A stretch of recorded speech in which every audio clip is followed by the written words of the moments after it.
Me chamo Silvio Menezes, eu sou ex-aluno do Colégio do Carás. Vou dar algum relato, um breve relato, a pedido da Emily, lá da FONEC Ressaca, né, sobre o que aconteceu durante esse incêndio que acabou com a parte de ensino naquela época do Carás. Né. Voltamos aí ao ano de 1968, exatamente o dia 28 de maio. Né. E nesse dia 28 de maio, aliás, no dia 27 de maio, né, que já era uma segunda-feira, era véspera do dia 28, por volta de 9h30, 10 horas da noite, nós estávamos no pátio e o padre Silvio Martins, que era o disciplinário, ele fez uma preleção conosco, deu alguns avisos, né, e fez uma oração e nós subimos para o dormitório.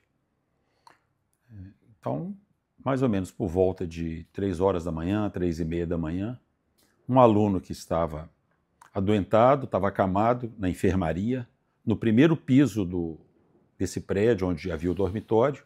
No primeiro piso era a encadernadora, algumas salas de aula, né, a enfermaria. No segundo piso era o estudo, onde todo mundo estudava, e no terceiro piso era o dormitório. Então, o padre Silvio, nesse dia, deu o aviso dele por volta de 9h30, 10 horas da noite. Nós nos reunimos ali com ele e subimos para o dormitório. Por volta de 3 horas da manhã, o aluno que estava adoentado, acho que ele estava gripado, fica isolado dos demais alunos, ele estava na enfermaria, que fica em frente à coordenadora. Ele percebeu uma fumaça, acordou com aquela fumaça e viu que alguma coisa estava pegando fogo atrás da porta. E atrás da porta era a encadernadora, que eu vou falar a pouco adiante sobre ela. Então nessa hora foi dado o alarme, né, e todos os alunos desceram. Por que aconteceu tudo isso aí? Né, Na hora que o padre Silvio estava iniciando a preleção, um aluno estava trabalhando na encadernadora, recuperando livros, né, e através do uso de cola, uma cola proveniente de alguma substância lá do couro do boi, né, uma cola que não tem um cheiro agradável, né, ela precisa de estar em fervura, em alta temperatura, para que ela seja efetiva na recuperação de livro, da capa do livro.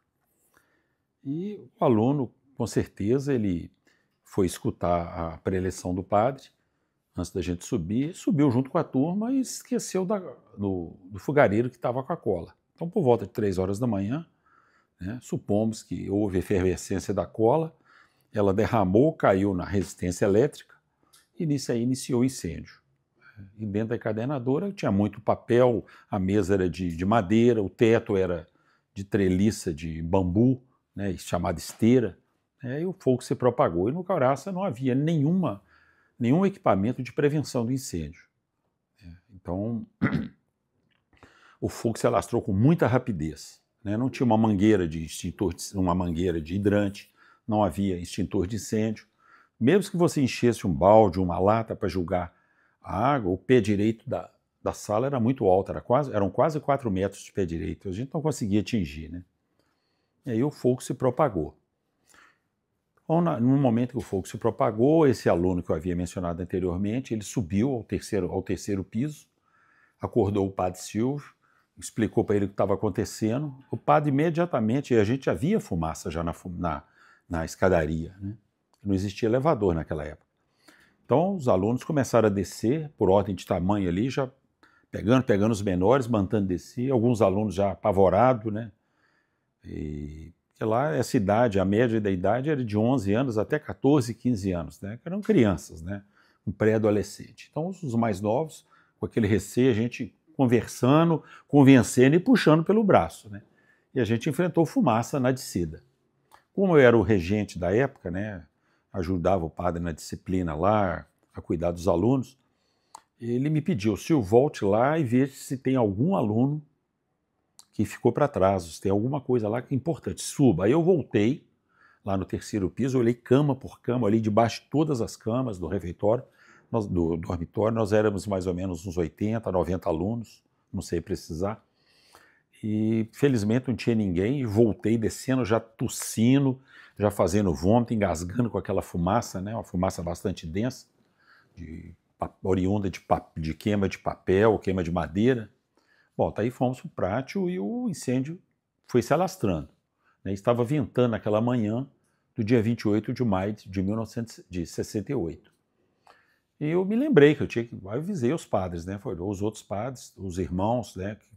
Os professores nossos, eu corri para avisá-los, bati até com a cabeça numa parede lá, que já estava tudo escuro, enfumaçado, você não enxergava nada, nem acendendo a luz você enxergava, né? É a mesma coisa que você entrar na neblina aí que você não vê absolutamente nada. E eu consegui chamar os padres, né? Até eu tenho um irmão lá que ele era telegrafista, telefonista, ajudava lá, eu bati na porta do quarto dele, ele já bravo, você é hora de chamar? Eu falei, não tem problema não, irmão, o senhor vai, era irmão Nilo, o senhor vai morrer queimado mesmo, que o cara está pegando fogo. Aí ele acordou, o que foi que aconteceu? Eu falei, está pegando fogo aí. Fui lá, acordei os padres, eles bateram o sino lá, os padres levantaram sem saber o que tinha acontecido, né? E aí o irmão Nilo imediatamente, o telefone que nós tínhamos lá disponível era um telefone só, era um telefone de magneto, né? Você pegava um fone para escutar, escutava aqui, levava o fone ao ouvido e a parte do microfone era no caixote lá do magneto, né? Bastante antigo, mas funcionava. Aí ele ligou para a cidade de São Bento, era um local de poucos habitantes, e de São Bento foi passando a ligação para Santa Bárbara, ligação para Belo Horizonte, tudo através de fio, não existia micro-ondas nessa época não. Pois bem, e o irmão Nilo, eu me lembro dele falar, alô São Bento, aqui do Caraça, liga para os bombeiros de Belo Horizonte que o Caraça está pegando fogo. Isso por volta de 5 horas da manhã. E o incêndio já se alastrando. E mais ou menos por volta de 5h30, um aluno que tinha um rádio, ele ligou o rádio, já tinha saído do dormitório, ele ligou o rádio, na Rádio Guarani de Belo Horizonte naquela época, ele já escutava o famoso Colégio do Caraça e do Candário do Caraça está em chamas. E nisso os bombeiros foram acionados, né? Bom, aí aconteceram vários fatos, né? Felizmente, o que foi mais importante é que nenhum aluno se machucou, nenhum aluno caiu nós descendo a escada lá do 3º piso, na escada de madeira, todo mundo desceu, felizmente, não aconteceu nada. Pois bem, e os bombeiros estavam já em direção ao Caraça. Eles chegaram por volta de 10 horas da manhã. Por que eles demoraram a chegar? Porque a estrada era de terra.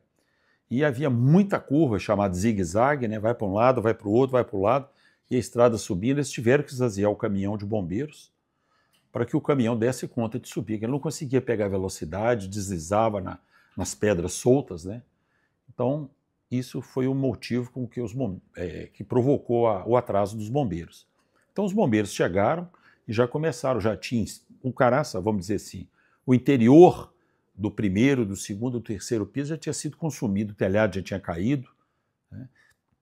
Os bombeiros chegaram para apagar e isolar o resto da casa, não pegar fogo na igreja, no refeitório, na residência dos padres e outros quartos de hóspede. Então, tudo isso aí foi feito. Pois bem.